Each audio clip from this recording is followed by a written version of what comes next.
Y retroactividad de la ley. Dice, la ley no tiene efecto retroactivo salvo en materia penal cuando favorece al reo.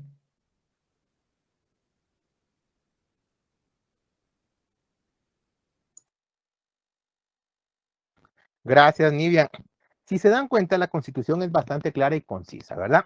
Directamente nos indica la regla general. Según lo que acaba de leer Nidia en el artículo 15 de la Constitución, en Guatemala, ¿se aplica o no se aplica la retroactividad?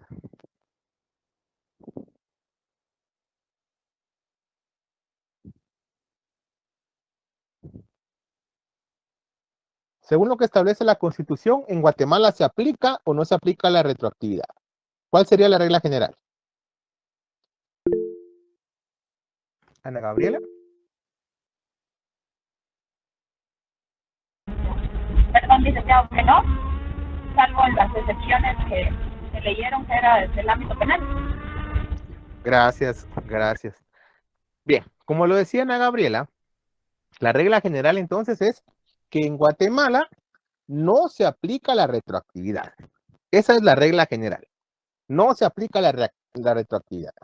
El único caso en el cual se va a aplicar la retroactividad, hay una sola excepción, ¿verdad? En materia penal.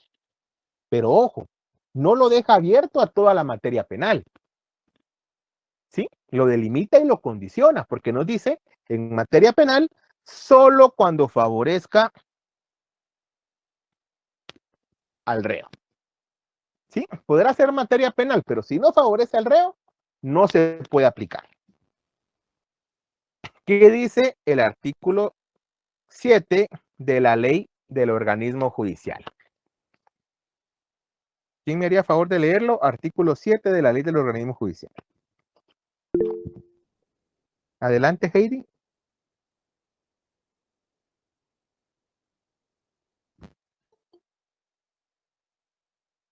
Adelante, Heidi, la escuchamos. Perdón, Lick, no tenía activado el micrófono. Dice, la ley no tiene efecto retroactivo, ni modifica derechos adquiridos. Se exceptúan la ley penal en lo que se favorezca al reo. Gracias. Si se dan cuenta de la lectura que Heidi acaba de realizar, prácticamente la ley del organismo judicial desarrolla el principio constitucional. Van de la mano, ¿verdad? Porque lo único que hace es reafirmar esa regla general y reafirmar esa excepción. Entonces, vamos a hacer una integración legal. ¿Sí? Le vamos a colocar al artículo 15 de nuestra Constitución, ver artículo 7 de la ley del organismo judicial. Y viceversa. Al artículo 7 de la LOG le colocamos ver artículo 15 de la Constitución. Entonces, para que tengamos mejor comprensión en los principios. Primero, el principio de extractividad consiste en que el derecho permite aplicar una ley fuera del campo de su vigencia. ¿Sí? Este principio de extractividad se divide en dos. Principio de retroactividad de la ley y principio de ultraactividad de la ley. El principio de retroactividad de la ley consiste en la aplicación de una ley actual, de una ley vigente, a un hecho o a una circunstancia ocurrida antes de su vigencia. Veamos en pantalla. Esa flecha roja lo que hace es emular una línea del tiempo, ¿verdad? Derecha hacia el futuro, izquierda hacia el pasado.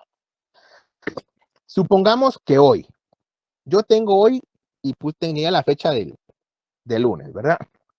Supongamos que hoy entra en vigencia una nueva ley. ¿Sí? Bien, en el año 2015, yo fui condenado a 10 años por homicidio culposo. En el año 2015, fui condenado a 10 años por homicidio culposo. Bien, eso fue en el 2015. En ese entonces se establecía que la pena de homicidio culposo era de 8 a 15 años. A mí me condenaron a 10 años. Supónganse ustedes que el día de hoy, 9 de noviembre de 2022, entra en vigencia una reforma al Código Penal donde se establece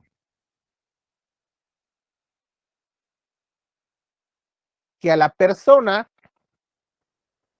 que cometa homicidio culposo se le podrá imponer una pena máxima de 6 años. Si llegaran ustedes ante el juez como mis abogados defensores y le solicitaran al juez que con base en el artículo 15 de la Constitución y con base en el artículo 7 de la Ley del Organismo Judicial me dejara en libertad, ¿ustedes qué creen? ¿El juez me dejaría en libertad o el juez no me dejaría en libertad?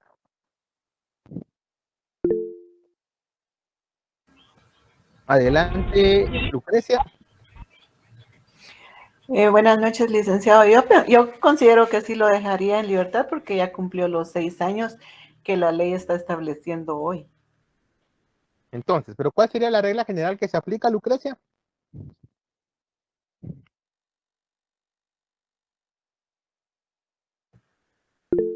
Ah, perdón, que no, porque la ley no es retroactiva, salvo en No, caso penal. Ya dudamos. Ana Gabriela. Que sí, porque en este caso sí es retroactiva porque sí está beneficiando al reo. Sí es retroactiva porque sí beneficia al reo. Acá en el chat, Nivian dice que no, Diego dice que no, Kimberly dice que no, Nivian dice que sí, Heidi dice que sí. Alma dice que sí, Jamie dice que sí, Diego dice que sí, Estuardo dice que no. Alma copió el artículo nuevamente, Magdalena dice que no. Heidi dice porque es aplicable a la fecha en que lo detuvieron, Elmar que favorece al reo, que lo que se aplica es la ultraactividad, dice Heidi. Mercedes dice que sí, Priscila que sí. Y así, ¿verdad? Hay muchos comentarios. Vean. La regla general ya dijimos es que no. La excepción es que sea materia penal. El caso que les he puesto en pantalla, ¿es materia penal?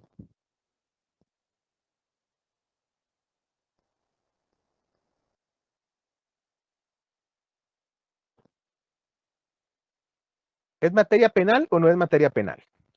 Sí, es materia penal. Es materia penal, ¿verdad, Dania? Recuerden que para eso pues ya tenemos que manejar bien los temas de sistemática jurídica. ¿Dónde están cada una de las ramas del derecho? Esto nos va a ayudar a hacer esta distinción. Bien, es materia penal, cumplimos el primer requisito, pero no basta que solo sea materia penal.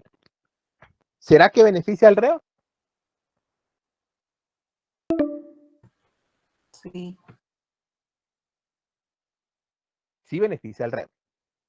El juez estaría obligado a dejarme en libertad, ¿verdad? Porque el tiempo de la pena máxima de la nueva ley ya se cumplió.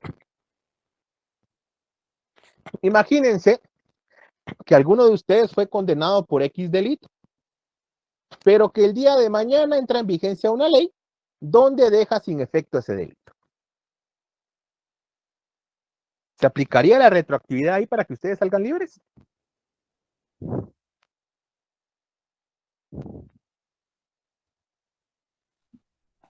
No, porque no beneficia al reo. No beneficia al reo que yo salga libre. Si el reo soy yo,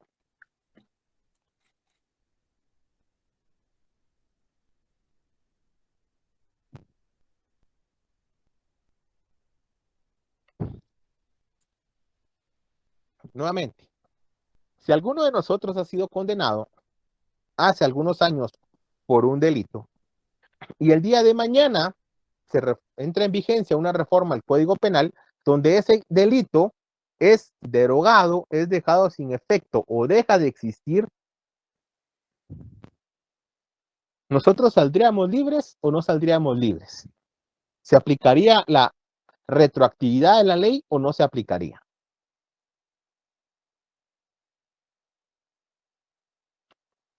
Majo Gómez.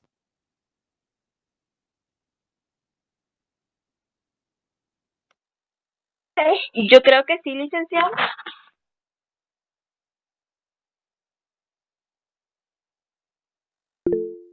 ¿Por qué cree que sí, Majo?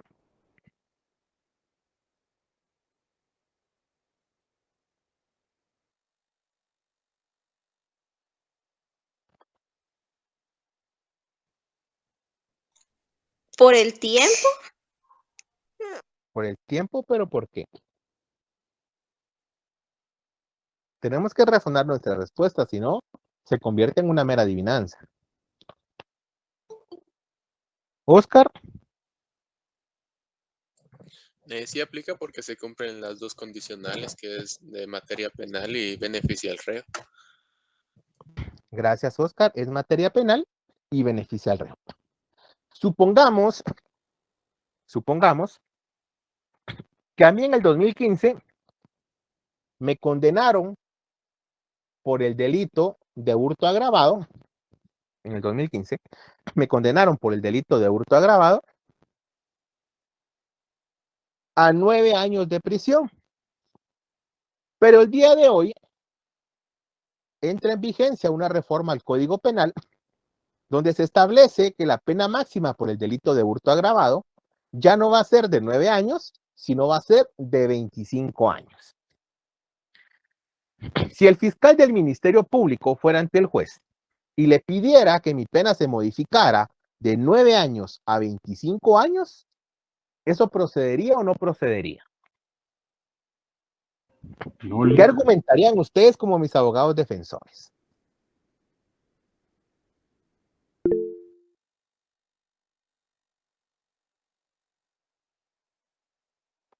Raúl. pienso que no, porque o sea, eso ya fue juzgado y no lo pueden volver a juzgar por lo mismo y se juzgó en unas condiciones de tiempo determinadas. Supongamos que ya fue juzgado, pero no está firme, Raúl. ¿Se podría, según lo que estamos viendo, o no se podría? No, porque no lo beneficia. Exacto. ¿Es materia penal?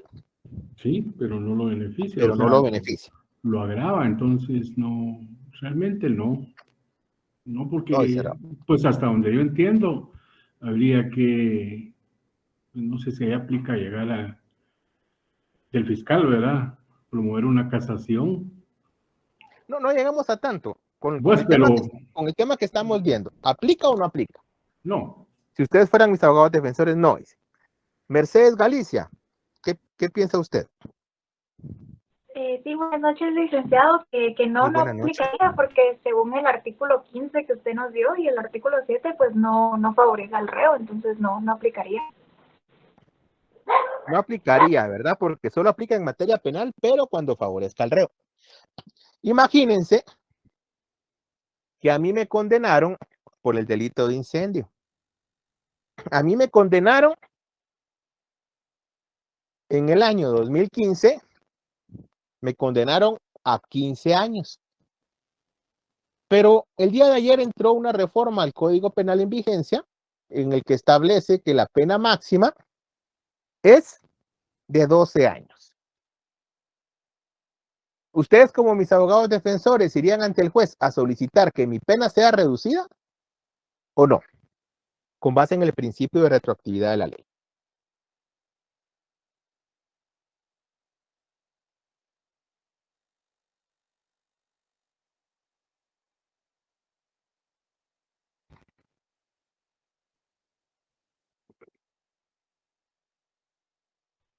Sí, porque favorece al reo.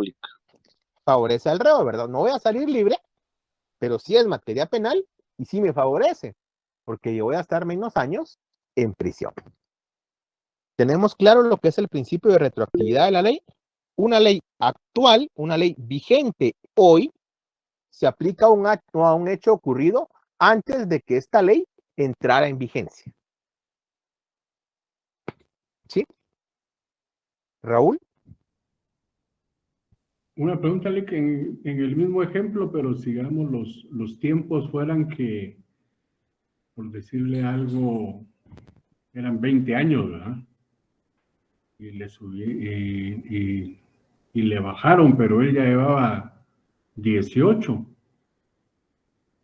Pues esos otros 2 años, digamos, sí se podría pedir que salga de una vez. Sí, así fueron los ejemplos que dimos al inicio. Ok, gracias. Por eso les decía yo que si a mí me condenaron en el 2015 a homicidio por 10 años y la reforma que se aprueba el día de hoy establece que el máximo de esa pena va a ser de 5 años. Okay. Por eso les preguntaba yo si ustedes, como mis abogados defensores, ¿qué argumento plantearían ante el juez para pedir que me liberara? En este caso, ustedes le tendrían que hacer ver que se aplica la nueva ley bajo el principio de retroactividad de la ley establecido en el artículo 15 de la Constitución y el 7 de la ley del organismo judicial. Gracias, disculpe usted. No, para servirle, Raúl. Bien.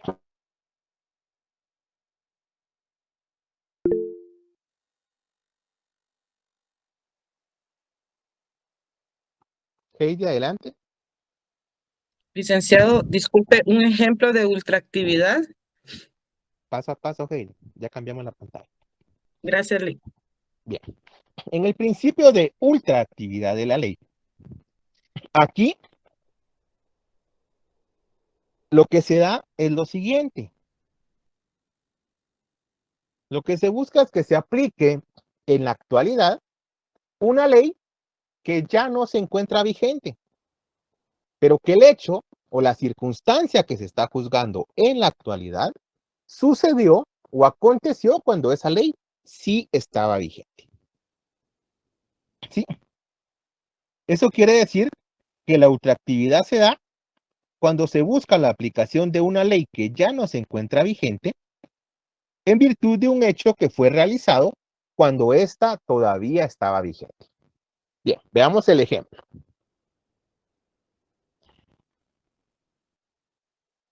En el año 2010, a mí me condenaron por el delito de homicidio. El Código Penal establecía en el año, ese es ejemplo, ¿verdad? Establecía en el año 2010, hasta antes de su reforma. Es decir, supongamos que la reforma del Código Procesal, la reforma del Código Penal se da hoy 9 de noviembre. ¿Sí? El Código Penal o el artículo del Código Penal que regulaba el delito de homicidio desde el año 2010, que fue cuando yo cometí el hecho, hasta el 8 de noviembre del 2011, establecía que la pena por homicidio era de 15 a 40 años. ¿Sí? Hoy, 9 de noviembre, entra en vigencia una reforma al Código Penal donde se establece que la pena por el delito de homicidio ya no va a ser de 15 a 40 años, sino que la pena por el delito de homicidio va a ser de 20 a 50 años. ¿Sí? Repito, yo cometí el homicidio en el año 2010, cuando la pena era de 15 a 40 años. Hoy, que me atrapan, hoy, 9 de noviembre del 2022, que es cuando se encuentra ya vigente la reforma, la nueva ley, se establece que la pena es de 20 a 50 años. ¿Aquí se aplica el principio de ultraactividad de la ley o no? Es decir, yo cometo el homicidio en el 2010. La ley se reforma el 9 de noviembre del 2022. A mí me atrapan, me capturan, me enjuician y me condenan en el 2023.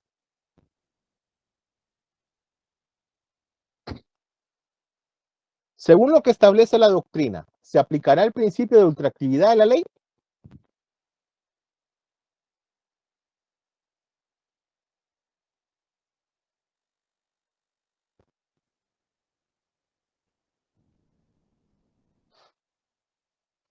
Disculpe, una pregunta. Perdón, no levanté la mano. Adelante, Raúl. Una pregunta, pero, sí, o sea, sí, pero digamos ahí que sea prófugo, ¿tiene algo que ver? Porque si no lo habían atrapado era el que estaba prófugo. No, pero sí, eso en algún momento solo modifica el rango de la pena. Ok. Y de Gracias. 15 a 40, de 20 a 50.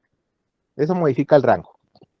Pero yo les pregunto, yo cometí homicidio en el año 2010, cuando la ley establecía que la pena a imponer era de 15 a 40 años. En el 2022 se reforma la ley y se establece que la nueva pena por homicidio es de 20 a 50 años. A mí me atrapan en el año 2023 y me condenan en el año 2023. ¿Sí? Ustedes, como mis abogados defensores, van ante el juez y le piden que no se me aplique la nueva ley, porque cuando yo cometí el homicidio se encontraba vigente una ley distinta y que la pena que se establecía en la ley que se encontraba vigente cuando yo cometí el homicidio era de 15 a 40 años. Que de esa cuenta el juez no me puede imponer la nueva pena, que es de 20 a 50 años. ¿Qué creen que pasa ahí?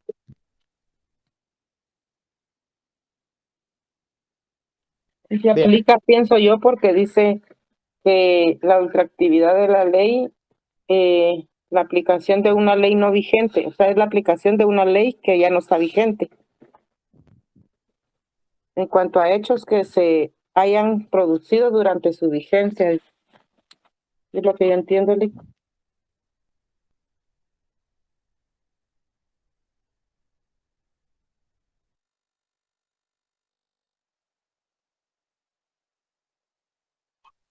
Licenciado, tiene apagado su micrófono.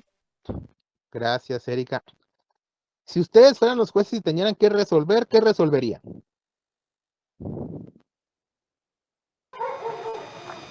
Que se le aplicara la ley actual. ¿Por qué?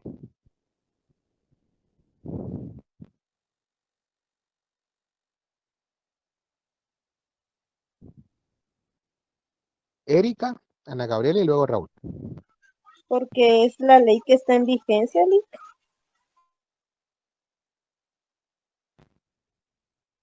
Vean, pero yo les pregunté para efectos doctrinarios, que es lo que estamos viendo en la ultraactividad. Les repito, la ultraactividad lo que regula es que una ley pueda ser aplicada fuera de su vigencia.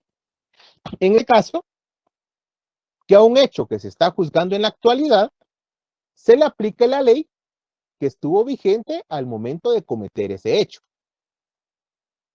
¿Sí? En este caso, si ustedes como mis abogados le pidieran al juez que no se me aplique la nueva ley, la que está vigente al momento que me juzgan, sino que se me aplique la ley que estuvo vigente, la anterior, al momento de que yo cometí el hecho, si el juez fuera a resolver conforme el principio de ultraactividad, el juez tendría que imponerme la pena anterior, la pena de 15 a 40 años. Si el juez resolviera imponer la pena de 15 a 40 años, que es la pena regulada en la ley anterior, la ley que estaba vigente cuando yo cometí el hecho, ahí el juez estaría aplicando el principio de ultraactividad de la ley. ¿Sí? Ojo, hago la aclaración y mencioné, según la doctrina, porque Guatemala solo reconoce, regula y permite la retroactividad de la ley en materia penal cuando favorezca al reo. Todos los demás casos de retroactividad están excluidos y no se aplican. En el caso de la ultraactividad, Guatemala no la aplica. Sin embargo, la doctrina sí la establece. Por eso es que el caso que les dije que era según la doctrina. ¿Hay alguna duda, hay alguna pregunta con la ultraactividad y la retroactividad? Janet y luego Heidi.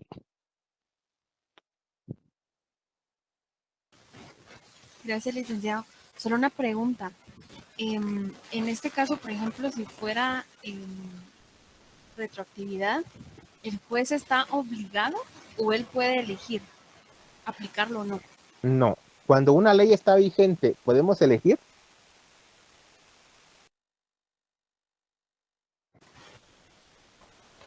No. Exacto. No podría.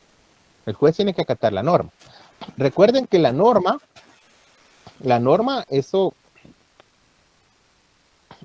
cuando hablamos de la norma puede ser de dos tipos, ¿verdad? Taxativa o dispositiva. La norma taxativa es aquella que la persona está obligada a cumplirla independientemente de su voluntad. ¿Sí? La norma dispositiva es aquella que la misma ley permite su cumplimiento, no, pero porque su contenido así lo dice. ¿Sí? Cuando la norma establece un derecho subjetivo, este derecho subjetivo puede realizarse o no puede realizarse, que no pasa nada. Pero cuando la ley es imperativa, cuando la ley es taxativa, debe cumplirse. Sí, el juez está obligado. Gracias, licenciado. Para servir. Heidi. Licenciado, perdone la molestia. Fíjese que no ¿a qué se refiere con que Guatemala no lo regula, pero no sé qué dijo pero la norma sí? ¿A qué se refiere con eso? ¿Qué es la doctrina, Heidi?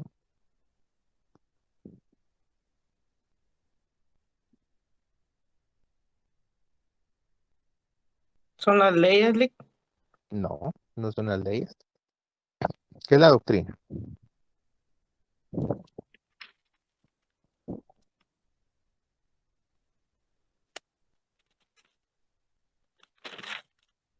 ¿No? No, Lic. Yo creo que la confusión, Heidi, está en porque no manejamos temas del semestre pasado. Entonces ahí sí nos va a costar más, ¿verdad?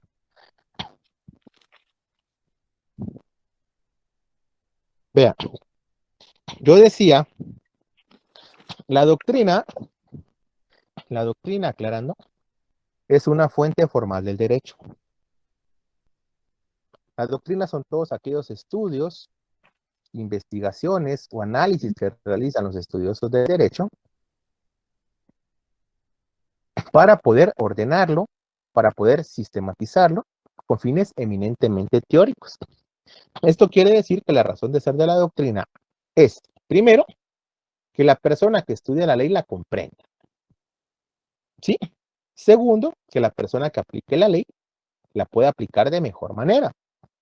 Y que la persona que crea la ley pueda, que la persona que crea la ley pueda crearla de forma correcta. Por eso es que la doctrina nos orienta, esos estudios nos orientan a cómo deberían regularse las instituciones jurídicas en la ley. La doctrina es fuente del derecho. Cuando yo les decía que la clasificación del principio de extractividad de la ley lo regula la doctrina, es porque esos estudios que se han generado en el derecho han llegado a estas conclusiones, han arribado a estas clasificaciones. Sin embargo, cada país al momento de generar su propio derecho decide si sigue los lineamientos de la doctrina, si sigue parte de los lineamientos de la doctrina o si no lo sigue. En el caso de Guatemala, ha adoptado seguir solo la retroactividad. Ahora bien, cuando se crea la norma, Guatemala solo regula, solo establece lo referente a la retroactividad. ¿Sí? Y nos dice que la retroactividad de la ley no se aplica por regla general, salvo que fuera materia penal y con la condición de que beneficie al reo. La ultraactividad, Heidi, no ha sido regulada en Guatemala. Por lo tanto, si algo no ha sido regulado en Guatemala, no podríamos aplicarlo legalmente hablando.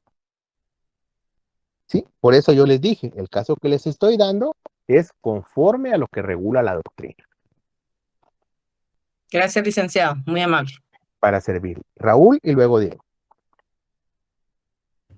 Sí, le disculpa, es que se me perdió el internet y entonces tuve que volver a entrar y me imagino que cuando íbamos a hablar, yo pues lo que le iba a decir era cabal lo que la doctrina es eso, y es que es una fuente de derecho. Y porque usted desde el principio dijo que estábamos hablando de doctrina, ¿eh? Entonces, en el caso de doctrina, pues sí aplicaba, ¿verdad? Porque beneficia al reo, porque, digamos, la ley actual es más gravosa para el reo, entonces sí le aplicaría la otra. Usted preguntaba, siempre en grado de doctrina, aunque pues estamos en Guatemala, el juez, ¿qué haría? Yo creo que sería una decisión bastante de llevarlo a la máxima, ¿verdad? Porque lee la anterior, pero le puede dar la máxima, ¿verdad? Porque Vea, ahí hay unos rangos también, ¿verdad? sí, no, o sea, digamos legalmente, por eso hago la aclaración, legalmente la ultraactividad no aplica. El juez tendría que rechazar. Pero para efectos de la clase, para efectos prácticos y para efectos del tema que estamos viendo, yo les di este ejemplo. Sí, sí, le Y por entiendo. eso les pregunté, según la doctrina, ¿qué haría el juez? Si el juez decidiera aplicar la ley que ya no está vigente, él estaría aplicando el principio de ultraactividad de la ley. Sí, tendría que hacer eso según la doctrina, eso tendría que hacer. ¿Hay alguna duda, alguna pregunta, Diego? No, licenciado, muchas gracias. Ya respondió a mi duda. Recuerden que la doctrina como fuente del derecho informa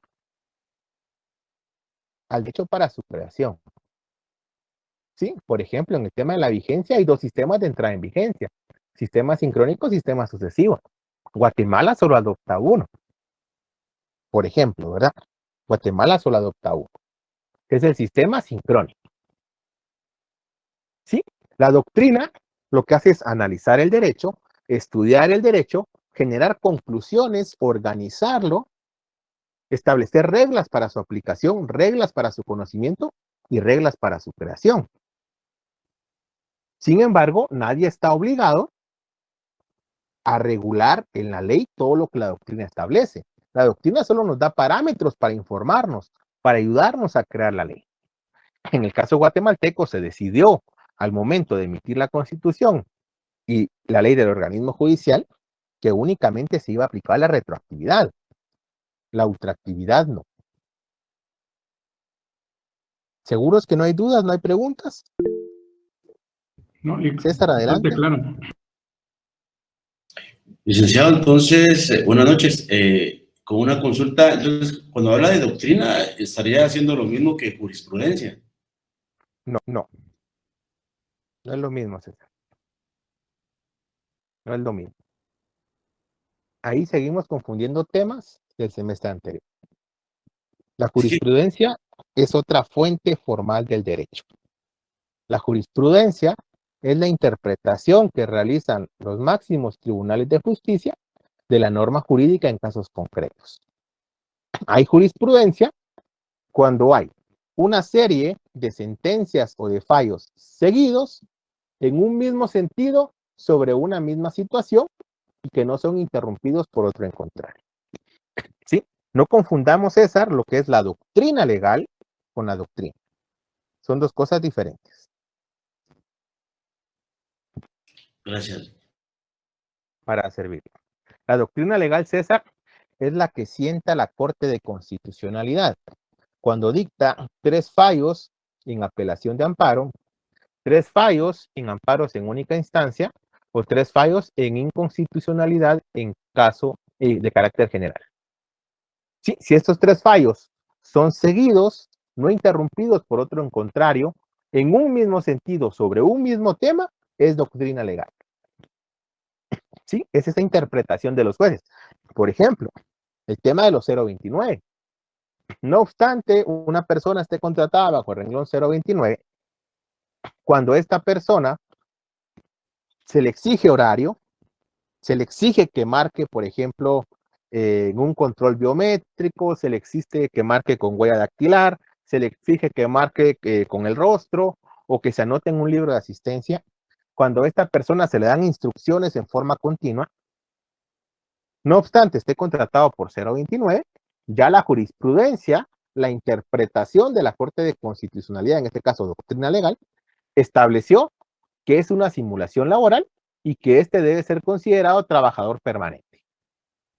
Por lo tanto, es donde ustedes han visto que los 029 han tenido derecho a prestaciones, ¿verdad? Vacaciones, aguinaldo, bono 14, etc.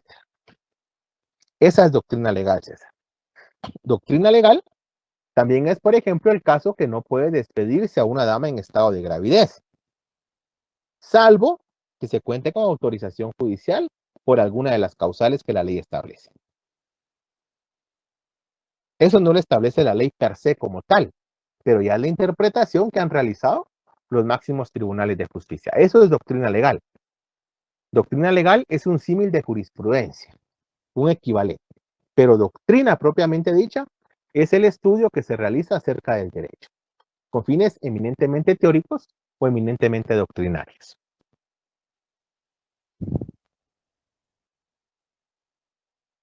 Licenciado, entonces, sí es que ahora estoy un poquito confundido porque entonces jurisprudencia con jurisprudencia técnica, ¿cuál sería la diferencia?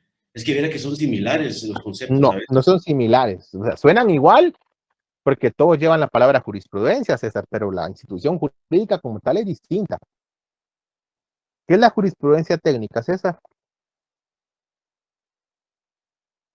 Fíjese que la jurisprudencia técnica yo la asimilo mucho con la sistemática jurídica, que al final es un conjunto de ordenamientos, No, ¿verdad? Licenciado, creo no, que- no, no, no, es que estamos mezclando, César, ese es el problema. Vea, la jurisprudencia técnica es la institución madre. La jurisprudencia técnica se divide en dos, sistemática jurídica y técnica jurídica. ¿Sí? Entonces, si la jurisprudencia técnica va a contener a la sistemática jurídica y a la técnica jurídica, no son iguales, porque la sistemática jurídica solo es una parte de lo que la jurisprudencia técnica es, y la técnica jurídica es la otra parte. La jurisprudencia técnica, según lo que mencionamos el examen anterior, si ustedes recordarán, esto ya fue objeto de evaluación, es una doctrina de orden positivo que va a estudiar dos cosas. Primero, la exposición ordenada y coherente de los preceptos jurídicos vigentes en un sistema determinado. Y segundo, el estudio de los problemas a los cuales se enfrenta el juzgador al momento de aplicar o interpretar una norma en un caso concreto. ¿Sí? La jurisprudencia abarca tanto lo que es la sistemática, jurisprudencia técnica, ¿verdad? Tanto lo que es la sistemática jurídica como la técnica jurídica.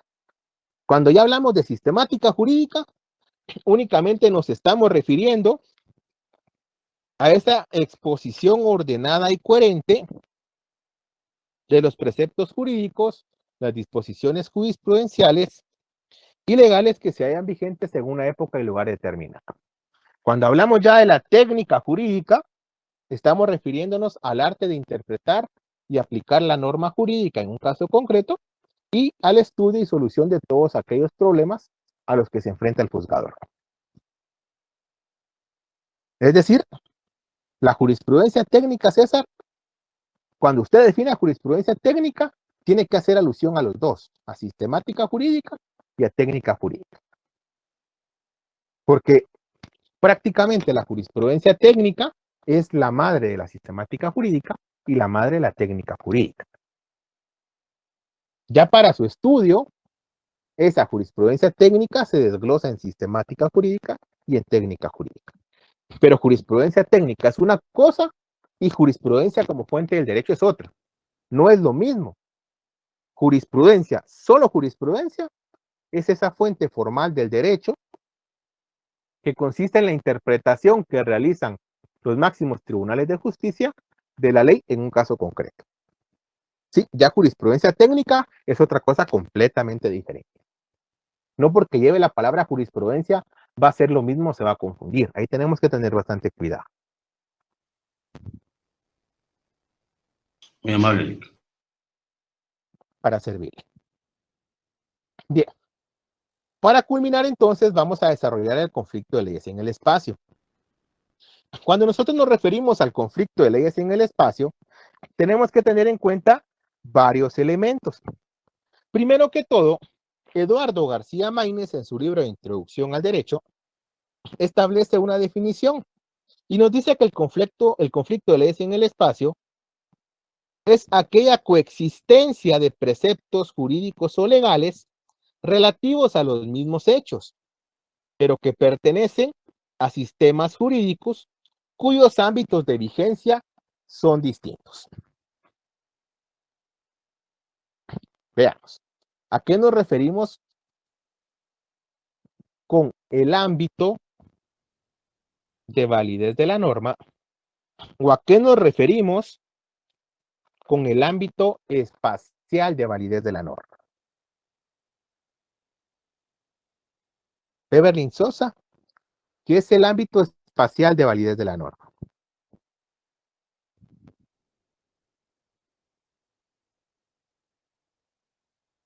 ¿El lugar donde se aplica?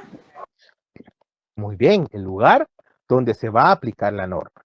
El territorio o el espacio geográfico en el cual una norma jurídica va a surtir efectos y va a ser aplicable. De esa cuenta, entonces, según la definición que García Maínez nos da, tenemos una situación, tenemos un caso concreto en el cual, o al cual, mejor dicho, le son aplicables distintas normas jurídicas que se encuentran vigentes, pero que pertenecen a diferente país, pertenecen a diferente sistema jurídico. ¿Sí? En otras palabras, aquí tenemos dos o más normas jurídicas que pertenecen a diferentes estados que pueden ser aplicables en un mismo caso concreto. ¿Sí? Aquí el problema se da porque el juez, al momento de resolver, puede surgirle la duda que se pueda presentar respecto a qué ley es la aplicable. La ley nacional, la ley de determinado estado o de otro estado. ¿Sí? Prácticamente entonces nos encontramos ante varias leyes vigentes que se pueden aplicar a un mismo caso concreto, pero que pertenecen a otro ámbito espacial.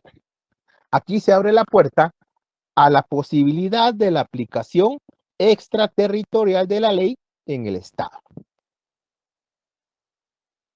¿Sí? Existen distintas teorías, ¿verdad?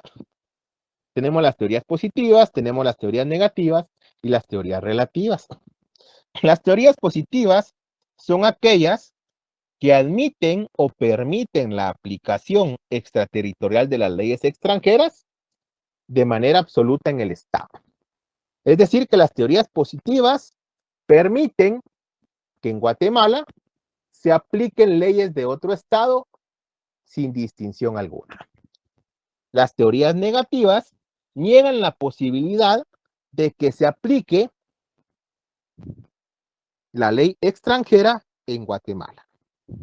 Y las teorías relativas nos dicen que la ley extranjera puede ser aplicable en Guatemala, pero solo en determinados casos concretos. ¿Sí? Ahora bien, ¿qué nos dice el artículo número 5 de la ley del organismo judicial? ¿Quién me haría favor de leerlo?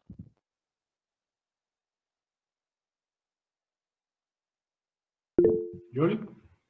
Adelante, Raúl, si fuera tan amable. Ámbito de aplicación de la ley. El imperio de la ley se extiende a toda persona, nacional o extranjera, residente o en tránsito, salvo las disposiciones del derecho internacional aceptadas por Guatemala, así como todo el territorio de la República, el cual comprende el suelo, el subsuelo, la zona marítima, terrestre, la plataforma continental, la zona de influencia económica y el espacio aéreo, tales como los definen las leyes y el derecho internacional.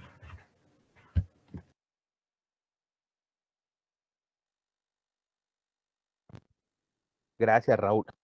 Entonces, la ley guatemalteca, ¿en dónde surte efecto?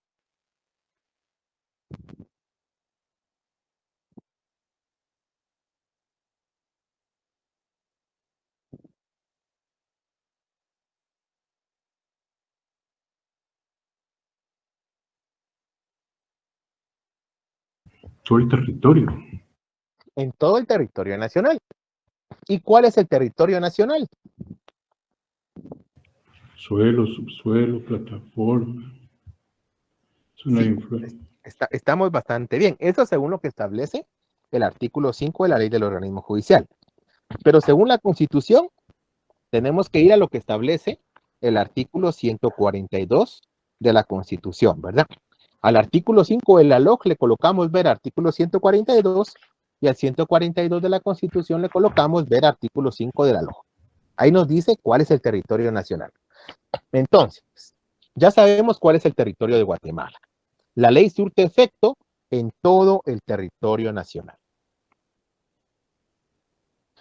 Existen en la doctrina ciertos principios para la aplicación de leyes en el espacio que se encuentran contemplados en el derecho guatemalteco.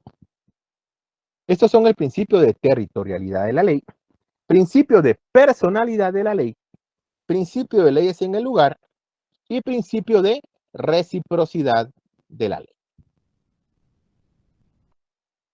Bien, en el caso del principio de territorialidad de la ley, este principio consiste en que las leyes se aplican exclusivamente dentro del territorio de un país, para todas aquellas personas que se encuentren en él, sin importar si son nacionales o son extranjeros, o bien se encuentran de paso, o sin importar dónde tengan su domicilio. Este principio lo encontramos en el artículo 5 de la ley del organismo judicial. El principio de personalidad de la ley establece que la ley personal, o sea, la ley del país de la persona, en este caso, si nosotros somos guatemaltecos, nuestra ley personal es la ley guatemalteca, ¿verdad? El principio de personalidad de la ley establece que la ley personal o la ley del estado de la persona lo sigue fuera del territorio del estado en el que la ley se emitió. Es decir, que si yo como guatemalteco voy a Honduras, la ley de Guatemala me sigue hasta allá. Sí, la ley de Guatemala me es aplicable allá. Este principio lo encontramos regulado en el artículo 24 de la ley del organismo judicial. El principio de leyes en el lugar establece que a los guatemaltecos que se encuentren en el extranjero, estos pueden sujetarse a normas extranjeras y no a la nacional. Es decir, si yo soy guatemalteco y vivo en Estados Unidos, puedo sujetarme a leyes estadounidenses. ¿Sí? Pero también establece que los guatemaltecos pueden sujetarse a su propia ley. Y lo mismo pasa para los extranjeros en Guatemala, ¿verdad? Este principio lo encontramos contemplado en el artículo 28, artículo 29, 30, 31, 32 y 34 de la ley del organismo judicial. El cuarto principio es el principio de reciprocidad. Este principio lo establece el Código de Derecho Internacional Privado. También lo contempla, bueno, este Código de Derecho Internacional Privado, ustedes lo pueden ubicar como el Código de Bustamante. Así también se le denomina. Y esto también se establece en los distintos tratados y convenios internacionales que Guatemala suscribe con otros estados. El principio de reciprocidad establece que dentro de un estado se van a aplicar las leyes de otro estado siempre y cuando este último aplique las leyes del otro estado. Eso quiere decir que Guatemala va a poder aplicar las leyes de otro estado siempre y cuando el otro estado aplique las leyes guatemaltecas. ¿Estamos bien con los principios doctrinarios contemplados en la ley?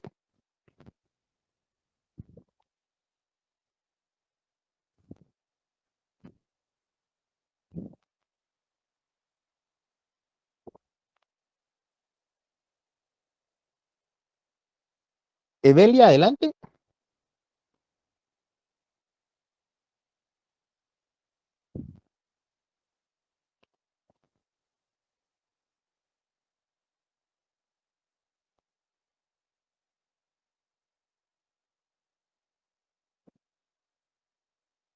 Adelante, Evelia. Dio la palabra.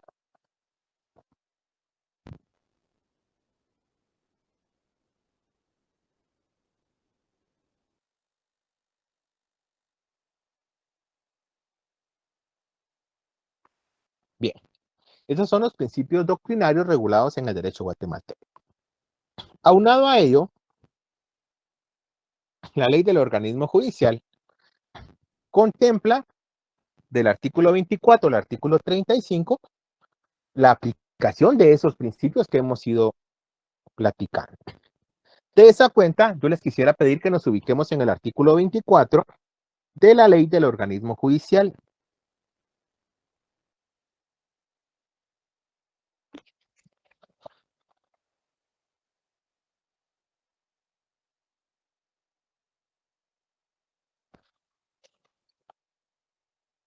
¿Ya nos ubicamos en el artículo 24? Sí, Lick. Sí. Gracias. ¿Quién me haría a favor de leer el artículo 24? Adelante, Olga. Artículo 24. Estatuto personal. El estado y capacidad de las personas y las relaciones de familia se rigen por las leyes de su domicilio.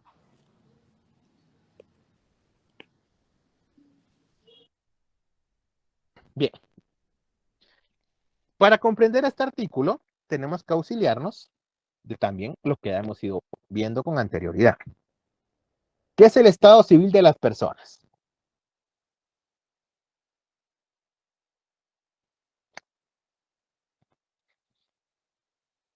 ¿Qué es el estado civil de las personas? ¿Y qué es la capacidad? Adelante, Johnny. Entonces, el estado civil de las personas es la facultad que tienen de poder realizar ciertas cosas, por ejemplo, estado civil No. soltero y estado civil casado. ¿No? ¿Estoy mal? No, no es eso. O sea, a medias está bien, porque sí son las condiciones del estado civil, pero no es eso el estado civil. Recuerden que el estado civil es la situación en la cual se encuentra una persona frente a las demás instituciones sociales, frente al Estado, frente a sí mismo o frente a la sociedad. Ese es el estado civil. Cuando hablamos de y que el estado civil no solo se refiere a ser soltero o estar casado, ¿verdad? Cuando hablamos de la capacidad ya es la facultad. Perdón, voy a silenciar un micrófono.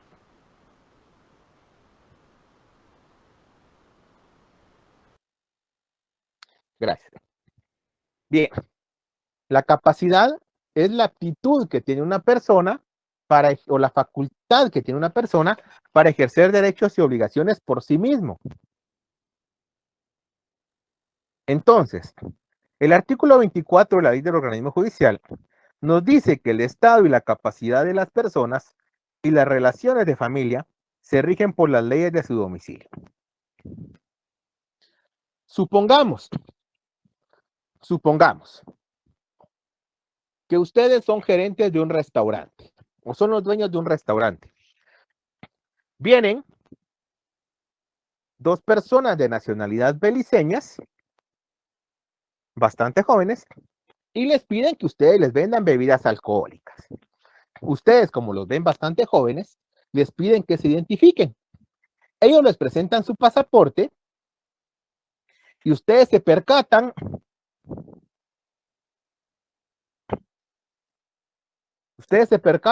que ellos que ellos tienen 17 años. ¿Qué harían? ¿Les venderían bebidas alcohólicas o no?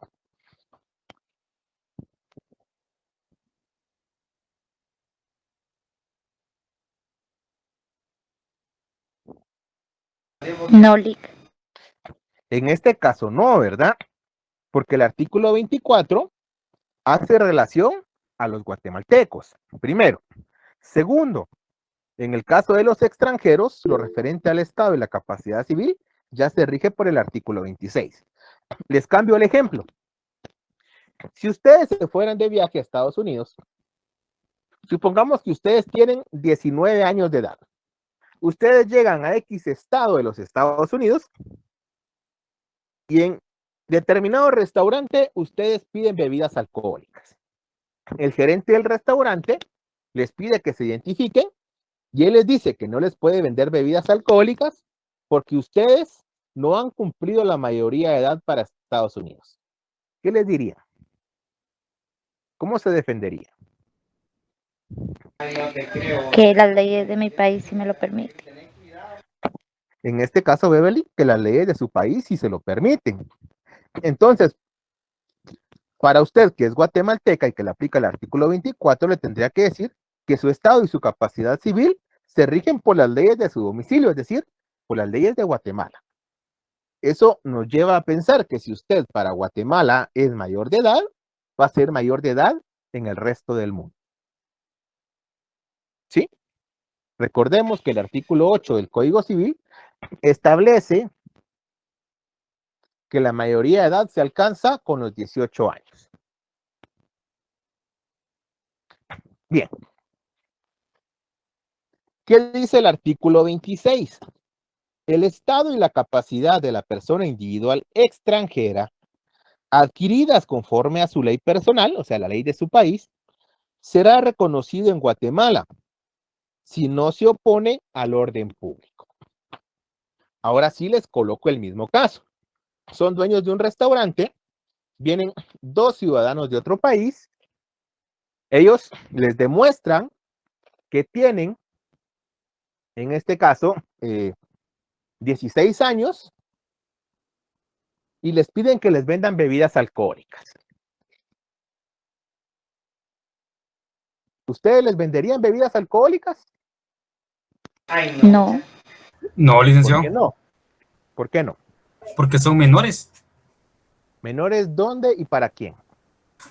Menores para el Estado de Guatemala, según lo que se rige. No. Ajá. No, ¿qué dice el artículo 26, Wilson? El artículo 26, le digo.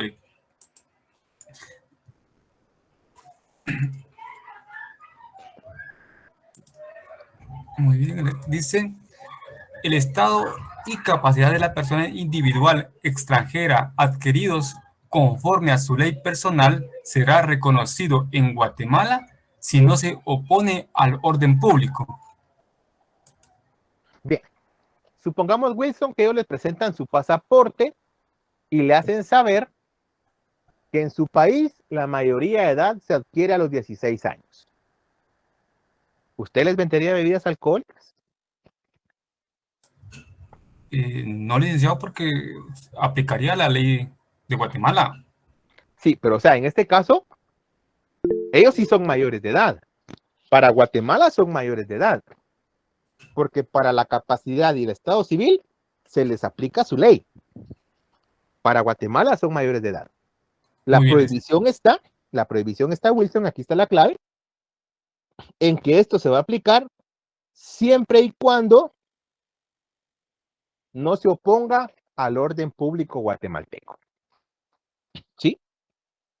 El tema sería que en Guatemala está prohibido venderle alcohol a los mayores de 18 años. O sea, no se los vamos a vender porque ellos no sean mayores de edad. No, ellos son mayores de edad para Guatemala. Pero no se les va a vender porque a las personas de 16 años en Guatemala no se les vende. ¿Sí? Muy bien, licenciado, gracias. ¿Estamos bien acá? ¿Hay alguna pregunta, alguna duda? Ya me confundí, Ali, que entonces sí les vendemos o no. No, es que mire, el ejemplo es diferente. Porque el artículo 24 aplica a los guatemaltecos que se van al extranjero.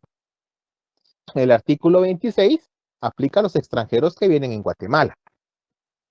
En este caso, estos ciudadanos, supongamos que son salvadoreños, por decirle algo.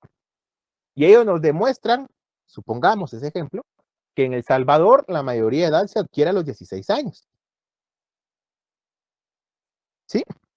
Entonces, ellos para Guatemala son mayores de edad, porque se les aplica la ley de su domicilio, la ley de su país en cuanto a la capacidad y el estado civil. ¿Ahí vamos bien? Sí. Va. En el ejemplo que les puse, no les vamos a vender alcohol porque no cumplen la condición. O sea, sí se les aplica la ley de su estado, o sea, ellos sí son mayores de edad en Guatemala, pero no se les vende porque en el caso guatemalteco se prohíbe la venta de alcohol a los que tengan 16 años. ¿Ya? Les pongo otro ejemplo. O sea que... Mire, otro ejemplo. En el caso de Guatemala, el Código Civil establece que los menores de 18 años no pueden contraer matrimonio. ¿Estamos bien ahí? Sí. Bien. Supongamos, Beverly, que su novio, que es argentino, tiene 17 años. Y supongamos que en Argentina la mayoría de edad se adquiere a los 17 años. Si su novio quisiera casarse con usted en Guatemala, ¿podría o no podría? Sí, ¿Por qué? porque usted decía de que menores de 16 no se pueden casar, o dijo 18. Menores de 18. Ah, entonces no. No, ¿verdad? Porque ahí le aplicaría el artículo 26. O sea, él sí va a ser mayor de edad. Sin embargo, la ley guatemalteca prohíbe casarse a todo aquel que tenga menos de No sé 18. si está activado o desactivado. ¿Sí? Sí está activado, Viviana. Ya, o sea que como la ley especifica el número, así que el número indicado de edad es donde está de que no se puede, ¿verdad? Ahora si solo Sí. dijera mayores o Ahora, menores, ahí sí aplicaría. imagínense que la ley dijera lo contrario. Que la ley dijera, la ley guatemalteca, que en Guatemala solo los mayores de edad pueden contraer matrimonio. ¿Sí? Pero que tampoco la ley guatemalteca estableciera cuál es la mayoría de edad. Porque el Código Civil sí nos dice 18 años, ¿verdad? Si no Ahí era estableciera donde la yo no edad comprendí. y si no estableciera el número en concreto, sí podría. Porque él sí cumpliría la condición. O sea, lo que tenemos que ver es que se cumplan todas las condiciones. En este Muy caso, bien, no se cumplen las dos condiciones, solo se cumple una. O sea, él sí sigue siendo mayor de edad para Guatemala, porque en Argentina él ya es mayor de edad. Sin embargo, la ley guatemalteca prohíbe el matrimonio de menores de 18 años. Otro ejemplo. Imagínense, Beverly, que a usted la contrata como notaria, o imaginémonos todos que nos contratan como notarios, un ciudadano de nacionalidad árabe. Y él los contrata para que ustedes celebren su matrimonio aquí en Guatemala. Cuando ustedes van a celebrar el matrimonio, se percatan que él en distintos países asiáticos tiene 3 esposas. ¿Ustedes lo casarían o no lo casarían y por qué?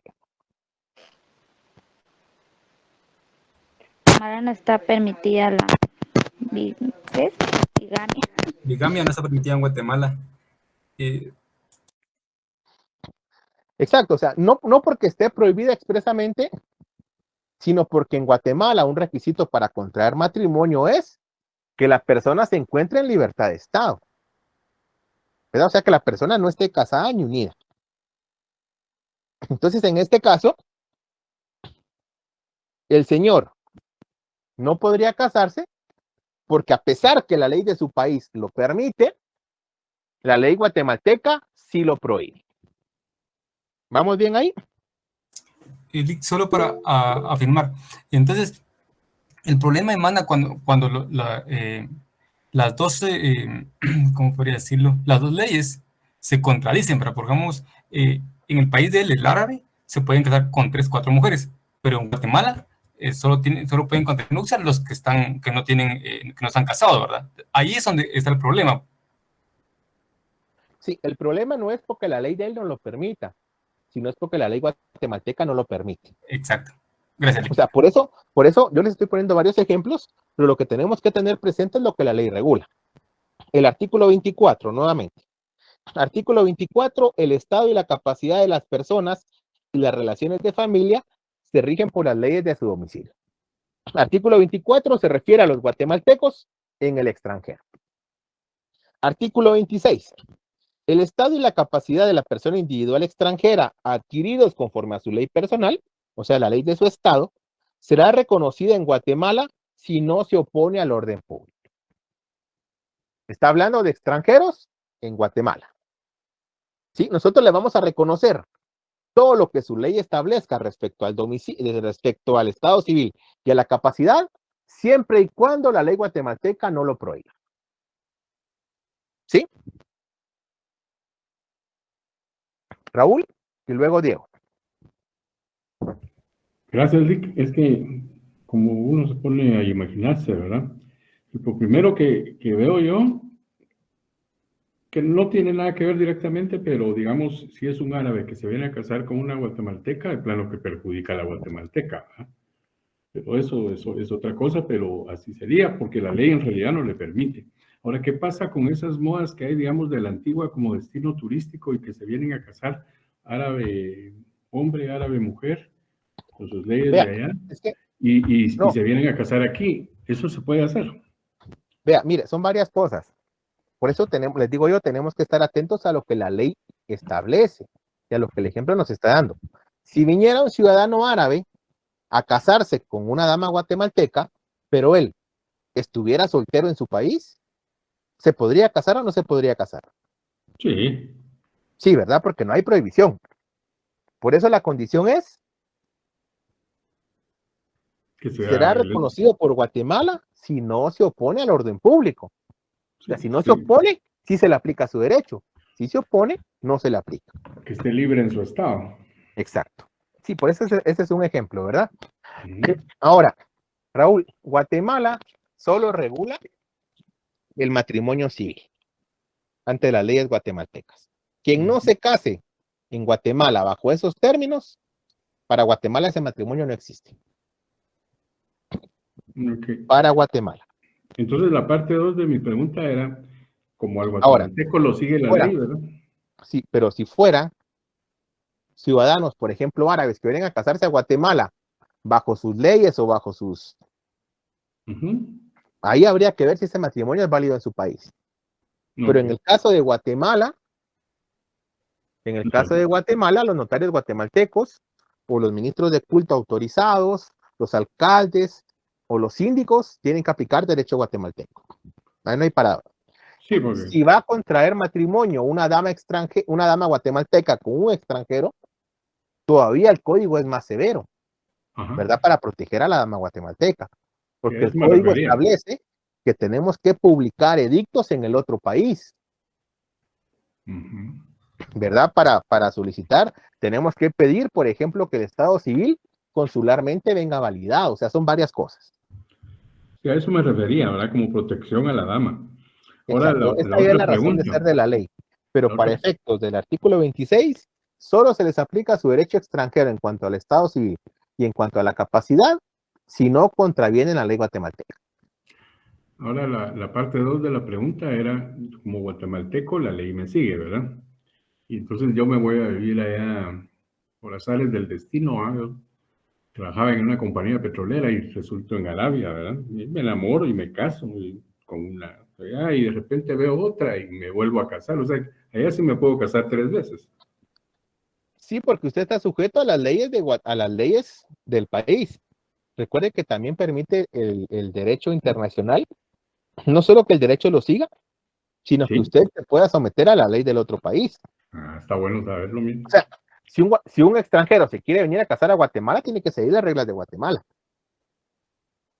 Recuerden que por eso Pufendorf dice que cuando una persona entra en un predio o en un terreno ajeno, renuncia a su libertad y se somete a las leyes de ese predio. Renuncia al fuero. Exacto. Okay. Gracias, ahora, que usted haga eso y se case allá, no quiere decir que eso va a ser válido en Guatemala. No, entiendo, sí. Pero eventualmente sí lo podría hacer alguien, ¿verdad? Porque es, 3, 4 veces. Mire, habría que ver si se lo permiten a usted allá. Allá habría que analizar las leyes allá, ¿verdad? Si usted como guatemalteco podría hacer eso. O si eso solo está destinado a una condición especial, a una religión especial, etcétera. Eso habría que analizarlo ya en el país donde se trate. Pero que usted lo pueda hacer en el extranjero por X o Y motivo, el motivo que sea, no quiere decir que va a ser válido ni permitido en Guatemala. No es que usted se pueda venir a casar y venir con sus 3 esposas después a Guatemala. De vacaciones. Sí, eso no se puede. El harem. Bien, Justo eso iba a preguntarle, licenciado, ¿qué pasaba si esta persona guatemalteca se iba al extranjero a casar? Pero ya me quedó ahí bastante claro. Gracias. Sí, depende mucho, Diego. Recuerden que cada país en su propia soberanía tiene sus regulaciones, ¿verdad? Esto es lo que Guatemala regula. Ya habría que ver en el caso concreto qué es lo que establece el país. Bien, Doris, adelante. Gracias, licenciado. Estas leyes también aplican en el caso de delitos. Digamos que yo cometiera un delito en otro país, puedo ¿Qué pedir que nos me dice, juzguen. Doris, qué nos dice el artículo 26? ¿Habla de delitos? No, por eso era mi duda. Entonces no aplica. Ah, bueno, gracias. No podemos suponer lo que la ley no regula. ¿Sí? No podemos suponer lo que la ley no regula. Recuerden que cuando nosotros hablamos de la analogía, Doris, ¿qué dijimos de la analogía? Se encuentra prohibida en materia penal. La única forma de crear delitos es a través de una ley, ¿verdad? Existe también un principio de legalidad regulado en el artículo 12 de nuestra Constitución, que establece, bueno, el 12 regula derecho a defensa, debido proceso y principio de legalidad. Establece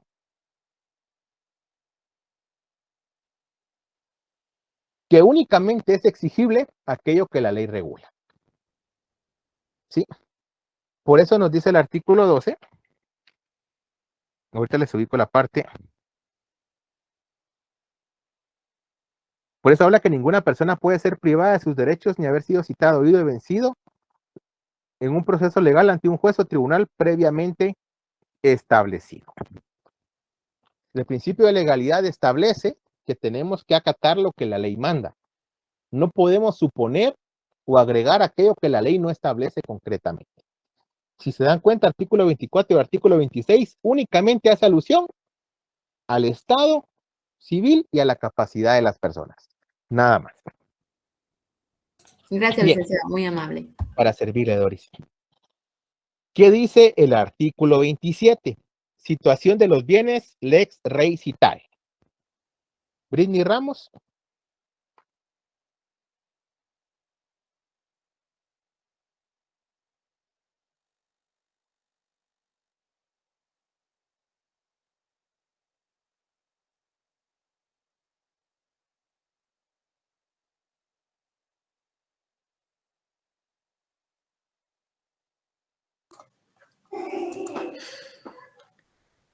Lick, se lo leo si gusta. ¿No está Britney en clase? No sé. Adelante, Nivian. Dice, artículo 27, situación de los bienes. Lex recitae, los bienes se rigen de acuerdo a la ley del lugar de su ubicación. Gracias. Los bienes se rigen de acuerdo a la ley del lugar de su ubicación. Supongamos, Nivian, que usted es de nacionalidad guatemalteca. Su esposo es de nacionalidad hondureña. Pero ustedes se conocieron cuando estudiaban una maestría en México. Sí. Luego, por las buenas calificaciones que tienen, les sale una oportunidad de trabajo en Estados Unidos. Ahí tienen hijos, ahí compran carros y compran apartamentos y casas. Si ustedes decidieran divorciarse, Nivian, respecto a los bienes, ¿qué ley le aplicaría? La ley guatemalteca, que fue donde ustedes, la ley hondureña, que es la nacionalidad de su esposo, la ley mexicana, que es donde se casó, o la ley estadounidense, que fue donde compró los bienes. Pues yo pensaría, Lick, que la ley estadounidense. ¿Por qué? Porque fue ahí donde fue ahí donde hicimos los bienes, de acuerdo a sus leyes o a las leyes de ese país, fue donde fue que adquirimos los bienes, pienso yo. Bien, estamos bien. Sí, los bienes, lex rei citae, los bienes se rigen de acuerdo a la ley del lugar de su ubicación. Sí. Ahora, si usted no solo hubiera comprado bienes en Estados Unidos, sino también en Canadá, para los bienes que están en Estados Unidos se regirán bajo la ley estadounidense. Y bajo los bienes que están en Canadá, bajo la ley canadiense. ¿Sí? Sí, le entendí. ¿Qué dice el artículo 28? Diego, adelante. Lick, con esto, eso solo rige la ubicación, no dónde fueron adquiridos, ¿verdad? O sea, lo puedo adquirir en México, por ejemplo, un vehículo y me lo llevo a Estados Unidos, es en donde está ubicado, no donde lo adquirí.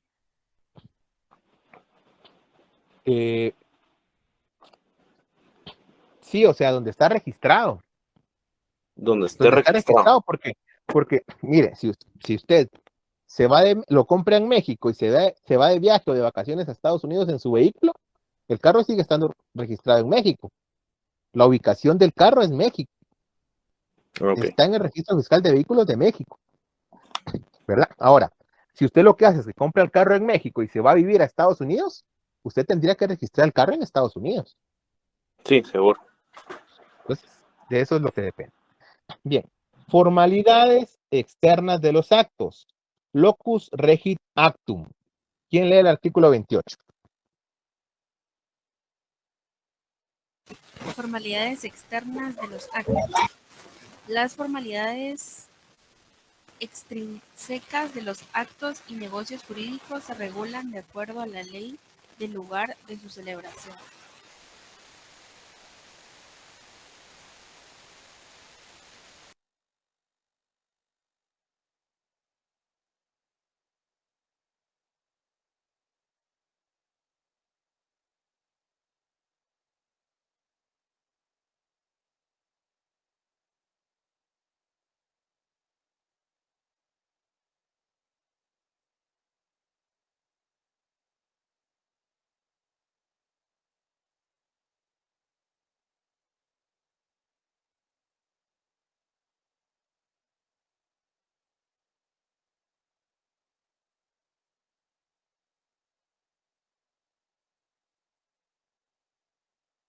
Licenciado, si está hablando no se escucha.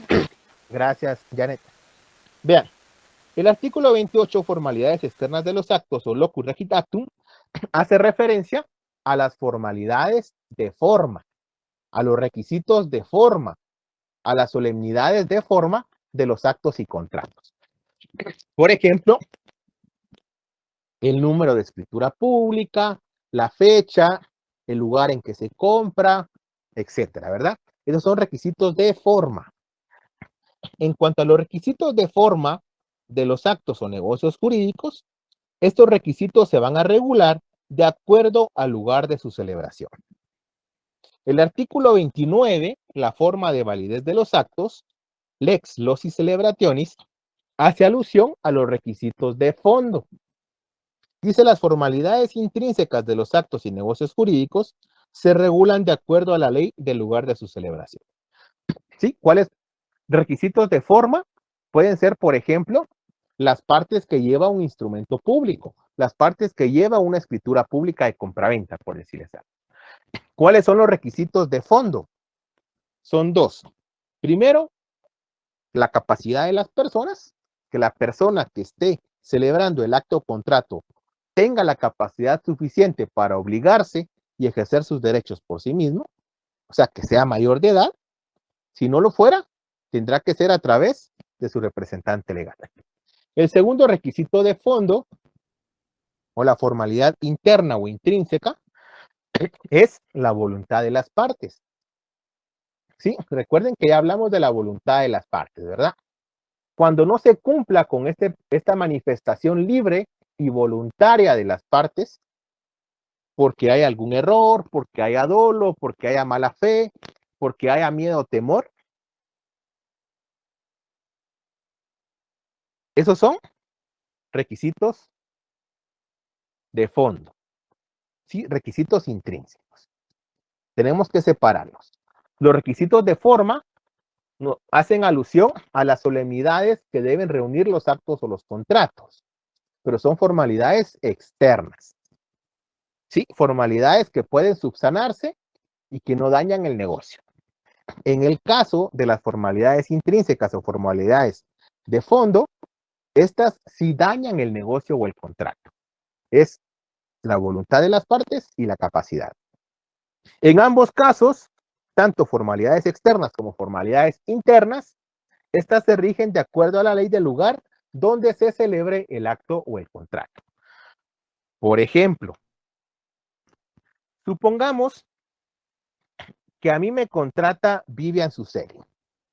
¿Sí? Ella se fue de vacaciones con su familia a Estados Unidos y me contrata porque quiere otorgarle un mandato a su hermano o a su hermana. Porque ella se va a quedar un tiempo más en Estados Unidos, pero necesita hacer ciertos trámites en Guatemala. Si yo como notario voy a los Estados Unidos, a donde se encuentra Vivian y su familia, y celebro el contrato en Estados Unidos, ¿qué requisitos debemos llenar?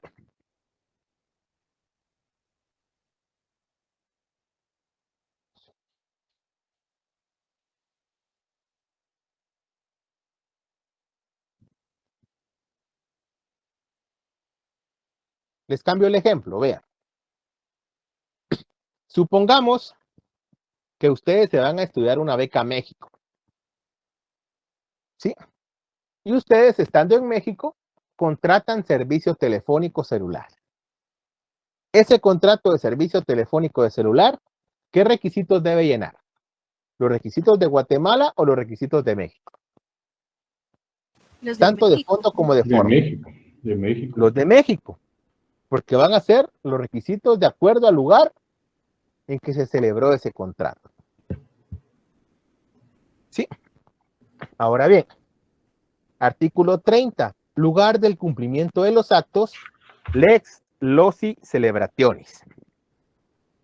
¿Quién me haría a favor de leer el artículo 30? Aquí lo tengo, Rick. Adelante, Raúl. Lugar de cumplimiento de los actos, lex loci executionis. Si en el acto o negocio jurídico debe cumplirse en un lugar distinto a aquel en que se celebró, todo cuanto concierne su cumplimiento se rige de acuerdo a la ley del lugar de ejecución. Bien, gracias, Raúl. El artículo 30, lex loci executionis, hace alusión a la ejecución de ese acto o ese contrato. El acto, el contrato o el negocio jurídico debe cumplirse cuando tenga que cumplirse o tenga que ejecutarse en un lugar distinto al cual se celebró, ¿sí? Este debe ejecutarse conforme a la ley del lugar donde va a ejecutarse. Si yo celebré un contrato en Costa Rica, pero ese contrato va a surtir efectos en Guatemala o debe ejecutarse en Guatemala, ¿bajo qué ley debo ejecutar ese contrato?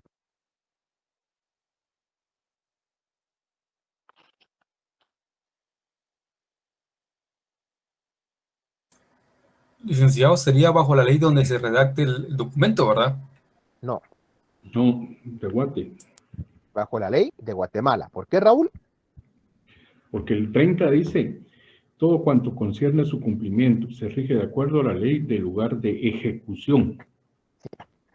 Recuerden que, gracias, Raúl, el artículo 28 y 29 rige los requisitos de forma y de fondo de los contratos. Para celebrar, hacer, formular, redactar o elaborar actos y contratos, estos sí se deben redactar conforme a los requisitos de forma y de fondo del país o del lugar donde se estén celebrando, donde se estén redactando. Ahora, el cumplimiento de esos contratos se va a ejecutar conforme a las normas o a las leyes del país donde deba surtir efectos.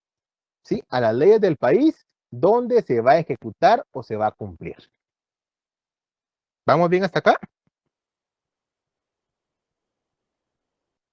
Sí, ahí ya me quedó claro. Gracias. Bien. Diego, ¿tiene la mano levantada? ¿Hay alguna duda?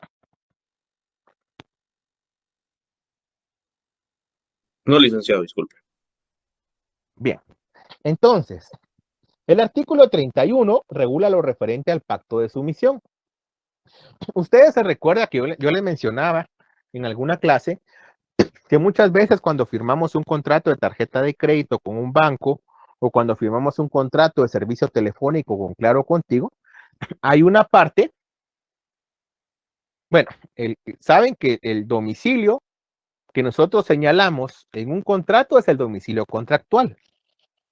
El domicilio contractual es diferente al domicilio voluntario. Sí, yo puedo tener domicilio en Guatemala, pero para X o Y contrato, yo puedo establecer que mi domicilio va a ser Petén.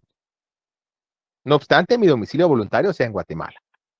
Para todos los actos que se deriven de los derechos y obligaciones de ese contrato, mi domicilio va a ser Petén.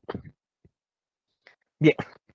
Respecto al pacto de sumisión, yo les contaba en el caso de contratos de tarjetas de crédito o de servicio telefónico, que hay una parte en los contratos, igual en los préstamos, por ejemplo, quienes han sacado préstamos para un carro, para una casa o para otra cuestión, donde dice que la parte renuncia al fuero de su domicilio y se somete al domicilio que señale la otra parte. ¿Han visto ustedes esta frase o esta estrofa en los contratos?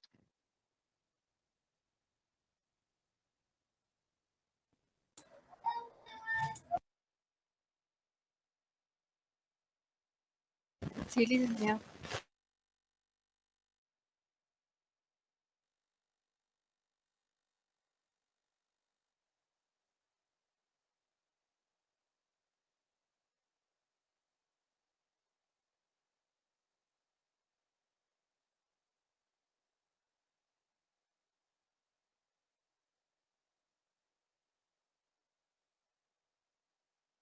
Licenciado, tiene el micrófono apagado. Gracias. Bien, el artículo 31 es eso precisamente. El artículo 31 dice, pacto de sumisión. Los actos y negocios jurídicos se rigen por la ley a que las partes se hubieran sometido, salvo que dicho sometimiento sea contrario a las leyes prohibitivas expresas y al orden público. Vean, esto quiere decir que no importa que nosotros celebremos un contrato en otro país. Sí, ya sabemos que si nosotros celebramos el contrato en un país, tenemos que cumplir las formalidades de fondo y de forma de ese país. Pero también nosotros podemos establecer que aunque ese contrato surta efectos en un país distinto al que se celebró, al momento de demandar, podamos demandar en un tercer país. Les pongo el ejemplo. Supongamos que con Raúl celebramos un contrato en México. ¿Sí? Ese contrato tiene que estar conforme a los requisitos de forma y requisitos de fondo de México. Pero con Raúl establecemos que ese contrato debe surtir efectos en Guatemala y debe ejecutarse en Guatemala. Debe cumplirse en Guatemala. ¿Sí? De esa cuenta, aunque haya sido redactado en México, su cumplimiento se va a dar conforme a las leyes guatemaltecas. Pero también con Raúl establecimos en ese contrato que si alguna de las dos partes incumpliera los términos del contrato, nosotros nos vamos a someter a las leyes de El Salvador. Es decir, que si alguno de los dos quisiera demandar al otro por incumplimiento, vamos a demandar según las leyes de El Salvador. Eso es el pacto de sumisión. Es esa posibilidad de que un contrato que ha sido celebrado en determinado país y que deba surtir efectos en otro, ambas partes de común acuerdo puedan someterlo a un país distinto. ¿Sí? Bien, puede haber otro caso.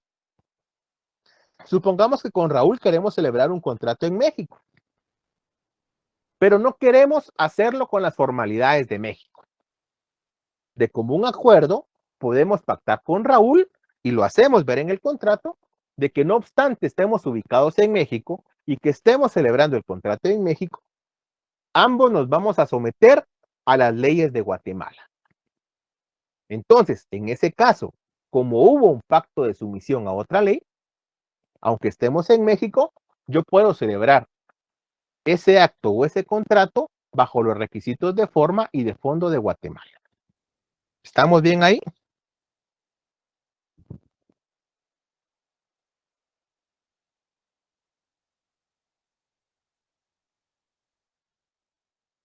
Lo que regula el pacto de sumisión es que como cuando ambas partes estén de acuerdo, las formalidades de fondo y de forma pueden ser distintas a las del país donde se celebró. Bien. Por último, el artículo 35 nos habla del derecho extranjero. El artículo 35 nos dice que los tribunales guatemaltecos aplicarán de oficio cuando proceda las leyes de otros estados.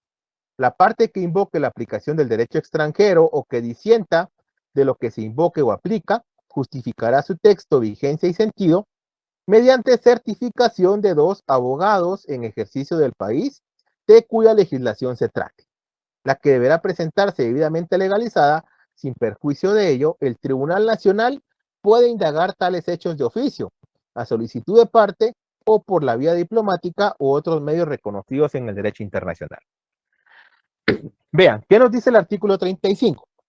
Primero, que los tribunales, es decir, jueces y magistrados de Guatemala, los que administran justicia en Guatemala, de oficio, es decir, sin que ninguna de las partes se lo pidan, cuando proceda van a poder aplicar las leyes de otro estado en Guatemala. Aquí está aceptando ese principio de reciprocidad.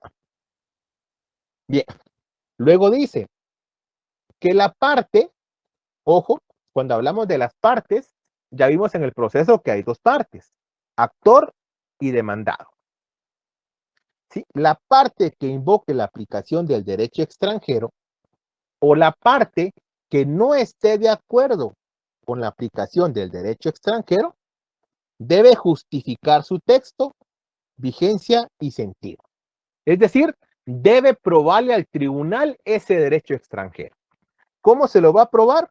Con la certificación emitida por 2 tribunales en ejercicio del país de que se trate.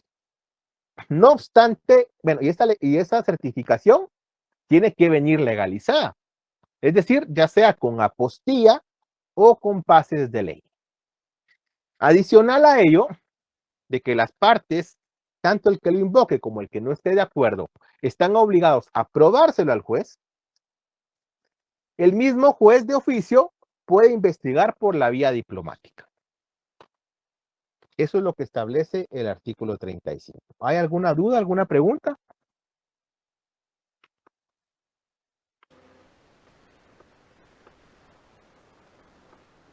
No, Oli. ¿Los demás? Todo bien, licenciado, gracias. Todo bien, licenciado, gracias. Bien, amigos, entonces hasta acá hemos llegado. Perdón que nos hayamos extendido un poquito, siempre es importante solventar todas sus dudas. Cindy, adelante, la escuchamos. Buenas noches, Lick. Fíjese que yo tengo una duda, pero bueno, no es duda, pero no es con respecto al tema. Es con respecto a la asignación de cursos. No sé si le digo ahora o esperamos un ratito.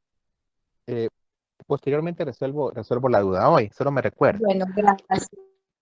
Bien. Carlos, adelante.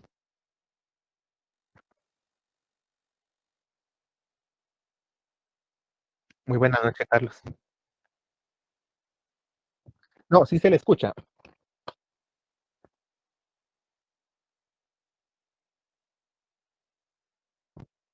Diga.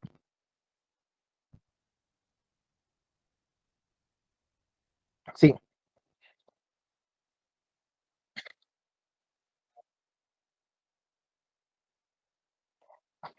Sí.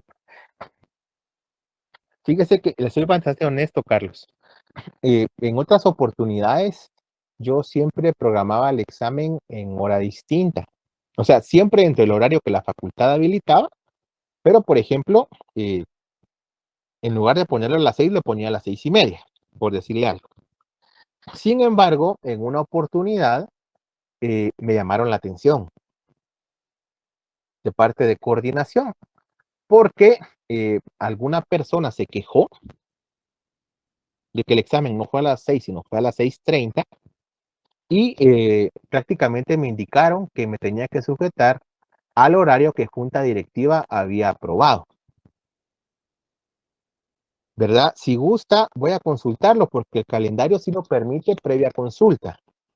Voy a consultarlo porque como ya no tengo clases ni con la otra sección y hoy no están todos los compañeros de esta sección, entonces sí podrían haber personas perjudicadas, ¿verdad? Que no se enteren de ese cambio. Entonces lo consulto y el día del repaso, pues yo se los confirmaré.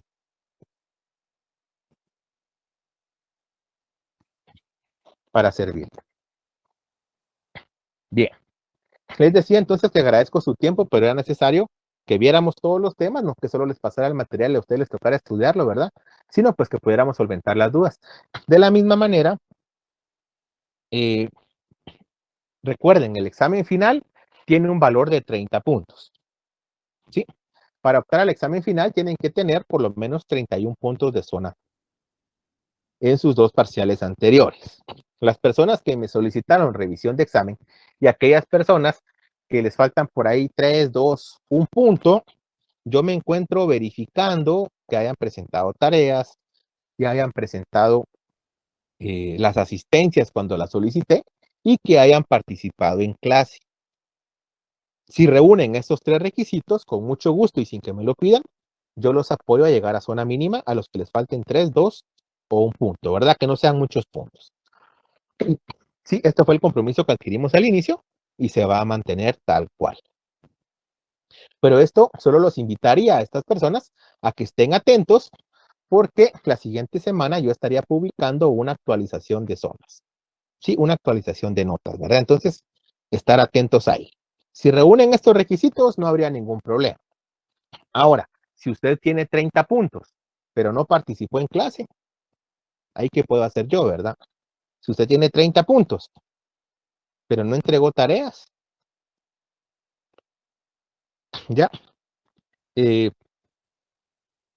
Si por X o Y motivo alguna persona, pues, derivado de esta revisión, no llegara a zona mínima, lamentablemente esta persona sí no va a poder realizar el examen final. Ahí sí que, con todo el sentir del caso, esta persona se atrasaría 1 año en su estudio y el siguiente año tendría que nivelarse. Aquellas personas que se asignaron a la retrasada y no ganaron derecho 1, quienes no hayan aprobado, luego de haberse realizado las 2 retrasadas, introducción al derecho 1, no pueden examinarse de derecho romano, ni pueden examinarse de introducción al derecho 2. ¿Sí? Se los digo porque a pesar de que el sistema permita subir notas, se les van a votar todos los cursos. Eso implicaría que todos sus cursos queden anulados. Sí, porque el problema se da posteriormente. Cuando ya ganen derecho 1, ¿verdad? Ahorita que si ganan derecho 2 no habría problema. Pero cuando ganen derecho 1, el sistema agarra la incompatibilidad y les vota todos los cursos, les anula todos los cursos. Entonces, quien no haya aprobado en retrasadas derecho 1, no puede examinarse de introducción al derecho 2, ni puede examinarse de derecho romano. ¿Sí? Tendrían que esperarse a ganar introducción derecho 1 en escuela de vacaciones ahorita en diciembre, que si no estoy mal, por ahí nos veremos, yo siempre doy escuela de vacaciones, y posteriormente, ya el siguiente semestre, ya podrían hacerse las retrasadas de derecho romano y de introducción al derecho 2. Otro aspecto importante es que del examen final no hay examen extemporáneo o extraordinario. Si por X o por Y motivo, tráfico, trabajo, por ejemplo, también enfermedad o internet o lo que sea, alguien no se hace el examen final, tendrá que esperarse a las retrasadas el siguiente año. Ahora bien, el examen final pues va a venir con las modalidades que hemos venido trabajando, ¿verdad? Tal cual trabajamos el primer parcial. Entonces, por favor, ustedes tienen que estar atentos a ver qué examen les toca desarrollar según su número de carnet. De la misma manera, por favor, estar atentos al tiempo que se les da para poder realizar el examen. También estar atentos a las instrucciones del examen. Tomen en consideración que en esta oportunidad pues vamos a evaluar todos los temas que vimos del segundo parcial para adelante.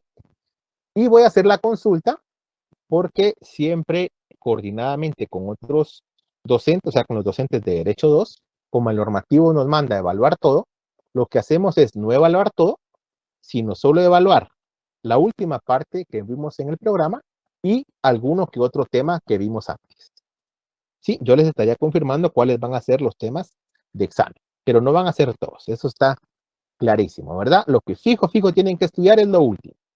Yo solo les avisaría si va a ser objeto de evaluación algún otro tema adicional. Hasta acá, ¿hay alguna duda, alguna pregunta? Licenciado, perdone. Yo en el semestre, primer semestre, dejé comunicación. Yo ya fui a sacar mi certificación, pero no aparece mi nota de la retranca. Entonces, ahorita que estaba haciendo alusión de eso, el hecho de que no, de comunicación. Por eso, pero es retrasada el nombre. Ah, sí. Vea, Perdón. no afectaría que no aparezca en la certificación. No aparece en la certificación, Wilson, porque como la U está cerrada, no hemos firmado actas, ¿verdad? Perfecto, licenciado, gracias. Se sube al sistema hasta que estén firmadas las actas. Antes no. Muy bien, licenciado, pero si usted tiene la certeza que ya la ganó, no habría ningún problema. Ah, no, sí, porque ya saqué mi nota y saqué pues los 28 que necesitaba y tengo la certeza que se la gané. Por eso le digo, si tiene la certeza que la ganó, no hay problema. El que aparezca o no le aparezca en la certificación ya es un tema más formalista de actas. Perfecto. Raúl.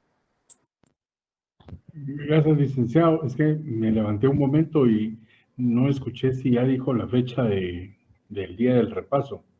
No, todavía no. Esas el repaso se los voy a compartir por Claro. ¿Y será la otra semana? O sea, digamos así, como hoy salimos de un examen y al final... Va a ser la otra semana, Raúl. Ok. Va a ser la otra semana porque el día de mañana yo les comparto el material de apoyo, les comparto el laboratorio para que puedan repasar. Ya vieron que el laboratorio trajo buenos resultados, ¿verdad? Porque trajo muy buenas notas ya en este parcial. Claro que sí. Ahora bien, también tienen que tomar en cuenta que la dificultad del segundo parcial era una dificultad bastante baja, ¿verdad? Entonces, preparémonos para el examen final, estudiemos con tiempo, démosle la importancia que el curso también amerita, porque el examen final sí va a tener una dificultad un poco más elevada. Gracias, y recordemos que en el final vienen tanto casos como teoría, ¿verdad? El siguiente semestre, en algunas oportunidades, he dado lo que son los constitucionales y lo que son los penales, ¿verdad? Pero ahí ya sería decisión de las autoridades. Igual, si en algún momento pues yo diera, se los comunicaría para aquellas personas que estuvieran interesadas. Ahora bien, si no, lo sigo viendo en lo que es la unidad de tesis, cuando ustedes ya desarrollen su tesis, soy asesor en tesis, también cuando los evalúe en su examen técnico profesional, también evalúo el examen profesional en ambas fases, o bien cuando los vea a finales del sexto semestre en el área de preespecialidad. Ahí voy a estar a las órdenes para servirles. Si en algún momento ustedes tuvieran alguna duda, tuvieran alguna inquietud respecto a otro curso, pues con toda la confianza del caso y con mucho gusto me pueden platicar y yo les podría dar, solo coordinamos tiempos, algún repaso de ese curso, de algún tema en específico, o les podría compartir algún material de apoyo, aunque no sea mi clase, o alguna otra información, ¿verdad? Que les pudiera apoyar. Eso siempre dejo la puerta abierta, lo hago con mucho gusto, y ustedes tengan la tranquilidad, la solvencia y la confianza de que pueden acudir a mi persona y pues con mucho gusto yo los puedo apoyar. Preguntan acá, ¿qué pasa si ustedes sí tienen zona mínima, pero una vez realizado el examen final no llegan a zona mínima? Si ustedes tienen zona mínima y se hacen el examen final y no llegaran a los 61 puntos, tal como pregunta Linda Esperanza, aplica lo mismo, ¿verdad? Que dije con la zona mínima. Aquellas personas que les falten 3, 2 o 1 punto, se quedan, por ejemplo, con 58, con 59, con 60. Yo verifico nuevamente asistencias, verifico tareas, participación en clase. Si reúnen los 3 requisitos, con mucho gusto yo les coloco esos puntitos que les faltan para evitar que se vayan a retrasada. Porque el tema de la retrasada es que ahí sí entra todo el contenido del semestre. ¿Sí? Igual, con las zonas, les repito, estén atentos a las zonas porque voy a verificar tareas, asistencias y participación en clase. Para aquellos que les falten poquitos puntos, poderlos apoyar y así evitar que se atrasen un año en su estudio. ¿Hay alguna otra duda, alguna pregunta?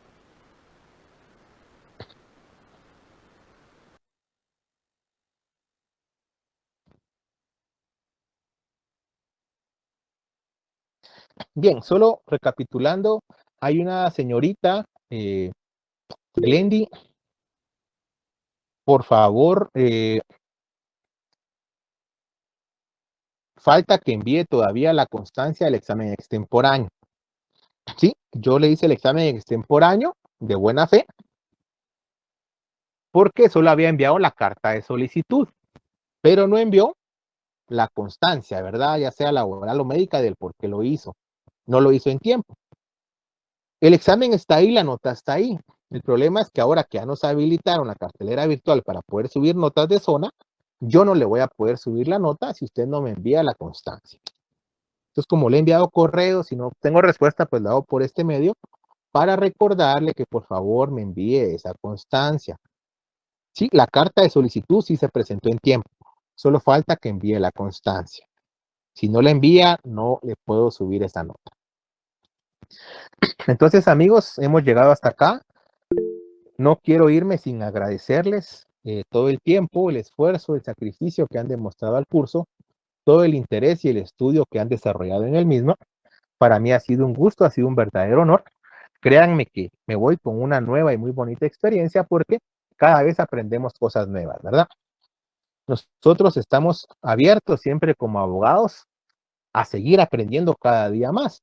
Y esa precisamente es la invitación, ¿verdad? Que ustedes sean un libro en blanco donde cada día vayan aprendiendo nuevas situaciones. Recuerden que, por ejemplo, esta experiencia de la enseñanza es en doble vía. Ustedes aprenden de mí un poquito y yo también aprendo de ustedes. Yo me nutro mucho de ustedes, de sus conocimientos, sus experiencias y sus inquietudes. Les agradezco de verdad el interés demostrado en la clase, su tiempo, su participación, el esmero que han demostrado y quiero invitarlos a que sigan estudiando cada día. Lamentablemente, cuando no aprovechamos el tiempo en los distintos semestres, llega el momento donde tenemos que estudiar, ¿verdad? Los exámenes técnico-profesionales. Y es ahí donde realmente se viene una labor difícil si no hemos aprovechado el tiempo con anterioridad. Porque prácticamente tenemos que estudiar media carrera en una fase y media carrera en otra fase. No por algo hoy en día existe una estadística de más de 30,000 alumnos con pensum cerrado que no se han graduado y que no han realizado exámenes técnico-profesionales. Ustedes no tienen que ser parte de esa estadística, ¿verdad? Ustedes tienen que cerrar en 5 años y al 6º año ya estar graduados, porque se puede y es posible y factible. Sí, en un año se pueden sacar las 2 fases privadas y se puede sacar la tesis. Porque a diferencia de otras carreras, sin menospreciar ninguna carrera, en Derecho ustedes tienen que hacer la práctica supervisada, que son las 3 prácticas. Ustedes tienen que hacer examen privado en 2 fases, fase pública y fase privada, y adicionalmente tienen que hacer tesis. Sí, entonces sigan estudiando, aprovechen día con día. Recuérdense que a ustedes los van a buscar por su conocimiento. A ustedes los van a buscar por su práctica profesional. Los van a buscar por sus principios, por sus valores, por su buen trabajo. Sí, nuestro apellido es una marca que es la que nos da de comer. Imagínense, si yo como abogado hiciera un mal trabajo, ¿quién me buscaría para que yo realizara alguna situación? Si yo como abogado no le soy leal a mi cliente, si yo como abogado me retardo en los casos que llevo con mi cliente, si yo como abogado no le doy el diligenciamiento o si cometo errores por falta de conocimiento, lo único que voy a lograr es ir cerrando mi clientela y poco a poco irme quedando sin clientes. Entonces, ¿de qué vamos a comer? Por el contrario, si ustedes consumen una marca y esa marca es muy buena, ¿qué hacen ustedes? Repiten, ¿verdad? Si tienen algún nuevo problema, pues vuelven a ir con ustedes. Si ustedes van a un restaurante y les gusta la comida, lo más seguro es que vuelvan a ir. Lo más seguro es que inviten a sus conocidos, que inviten a sus familiares.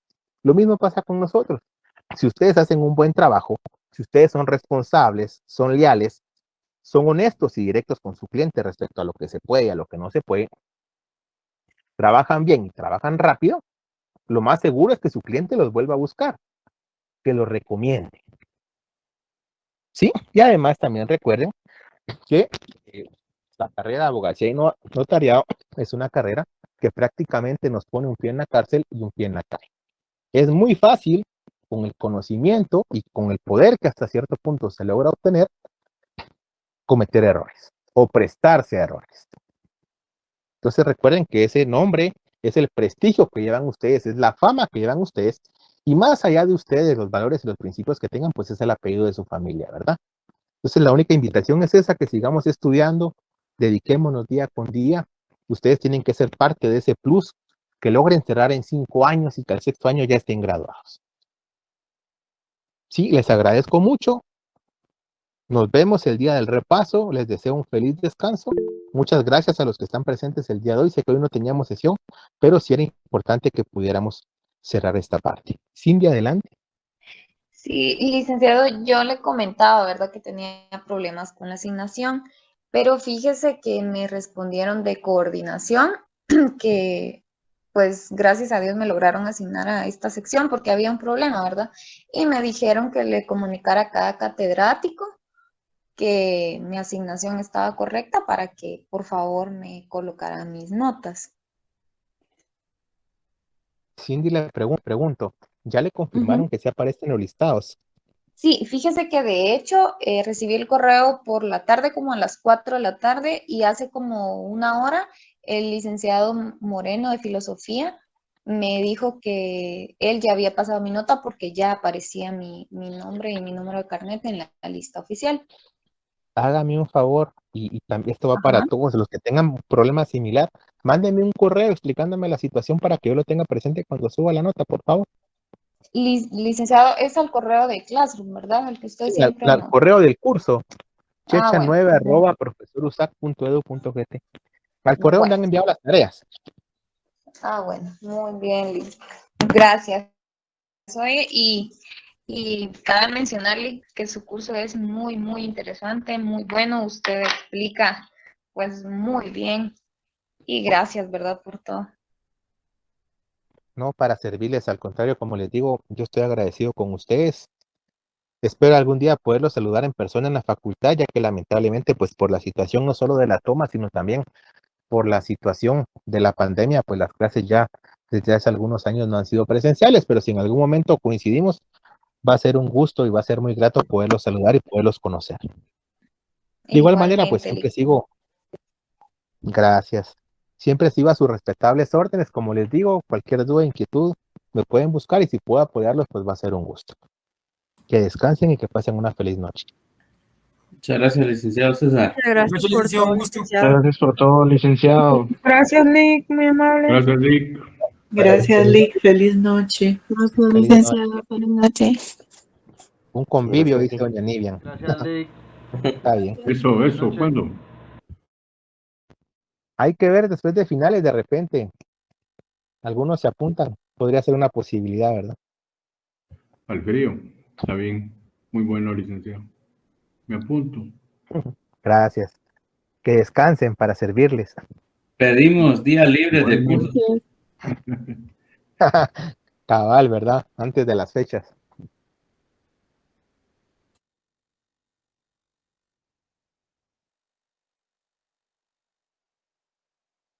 Buenas noches, Lick, que descanse. Feliz noche, Jamie. Que descansen todos.